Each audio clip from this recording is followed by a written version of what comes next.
আসসালামু আলাইকুম। আজকে শেয়ার করছি রমজান স্পেশাল ছোলা বুট ভুনা রেসিপি। অনেকেই বলেন ছোলা পুরোপুরি সেদ্ধ হয় না কিংবা ছোলার কালারটা কালচে হয়ে যায় রান্নার পরে। আজকে রেসিপিতে দেখিয়ে দেবো কীভাবে ছোলা রান্না করলে ছোলা কালচে হবে না এবং পারফেক্টভাবে সেদ্ধও হবে আর স্বাদে হবে দুর্দান্ত। আমি আশা করছি আপনাদের কাছে ভালো লাগবে। ঘরোয়া মশলায় সম্পূর্ণ রান্নাটা করছি, আশা করছি আপনাদের অনেক উপকারে আসবে। চলে যাচ্ছি মূল রেসিপিতে। প্রথমে আমি এখানে ছোলা ভিজিয়ে রেখেছিলাম। ছোলাটা যে পরিমাণ ভিজাইছিলাম তার 3 ডাবল হয়ে গিয়েছে ফুলে, মানে ছোলাগুলো অনেক বেশি ফুলে গিয়েছে। আমি 4 ঘন্টা ভিজিয়ে রেখেছিলাম আর দেখতে পাচ্ছেন ছোলার মধ্যে কালচে পানি বের হয়েছে। এই কালচে পানিটা কয়েকবার ধুয়ে আমি চেঞ্জ করে নিচ্ছি। আর ছোলাগুলো কিন্তু একদমই চকচকে আছে, দেখে হয়তো বুঝতেই পারছেন। এখন আমি পানি চেঞ্জ করে ধুয়ে নিয়েছি আর এই ছোলাগুলো এখন রান্না করে নেব। প্রথমেই একটা প্যান বসিয়ে দিয়েছি চুলায়, এর মধ্যে পেঁয়াজ কুচি দিয়ে দিচ্ছি। তারপর আমি তেল দিয়ে দিচ্ছি 4 থেকে 5টা কাঁচামরিচ। সাদা এলাচ দিয়ে দিচ্ছি। সাদা এলাচগুলোকে একটু ফাটিয়ে দিচ্ছি। 2টা সাদা এলাচ দিয়ে দিচ্ছি। 2 টুকরো দারুচিনি। আদা রসুন বাটা দিয়ে দিচ্ছি 1 চা চামচ। আদা রসুনের কাঁচা স্মেলটা চলে যাওয়া পর্যন্ত ভেজে নিচ্ছি 20 থেকে 30 সেকেন্ডের মতো। লবণ দিয়ে দিচ্ছি 1 চা চামচ। হলুদ গুঁড়ো দিয়ে দিচ্ছি 1 চা চামচ। ধনিয়ার গুঁড়ো দিয়ে দিচ্ছি 1/2 চা চামচ। জিরার গুঁড়ো 1/2 চা চামচ।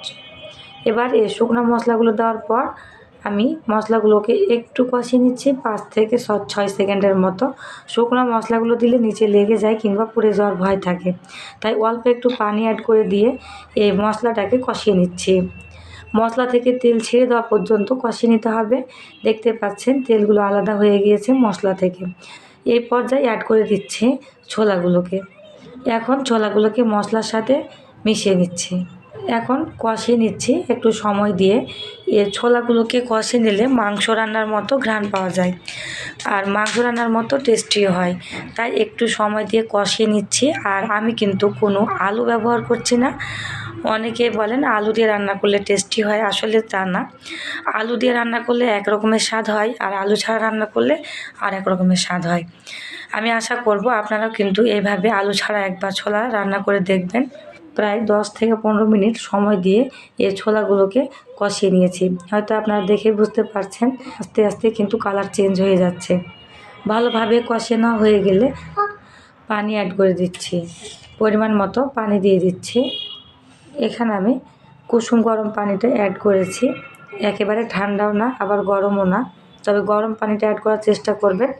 সেক্ষেত্রে ছোলা রান্নাটা অনেক বেশি টেস্টি আর সুস্বাদু হবে। আমি রান্না করে নিয়েছি 20 থেকে 25 মিনিটের মতো। ঢাকনা তুলে নিয়ে দেখিয়ে দিচ্ছি। দেখুন একদম পুরোপুরি ভুনা হয়ে গিয়েছে। তেল ঝাল লবণ সব কিছু আমার পারফেক্ট আছে। আসলে ছোলা রান্নার ক্ষেত্রে অনেক বেশি তেল ঝাল মশলা কোনো কিছুরই প্রয়োজন হয় না। এটা রান্না করতে খুবই অল্প পরিমাণে মশলা প্রয়োজন হয়। ঘরোয়া মশলায় এই রান্নাটা করেছি আর খুবই মজার হয়েছে এই রান্নাটা। এখন তো আমার পরিবেশনের পালা। আমি আশা করছি আমার আজকের এই ছোলা ভুনা রেসিপি আপনাদের কাছে খুবই ভালো লাগবে। ঘরে থাকা প্রতিদিন নিত্যদিন যে মশলাগুলো আমরা ব্যবহার করে থাকি সেগুলো দিয়ে আজকে রান্নাটা করেছি।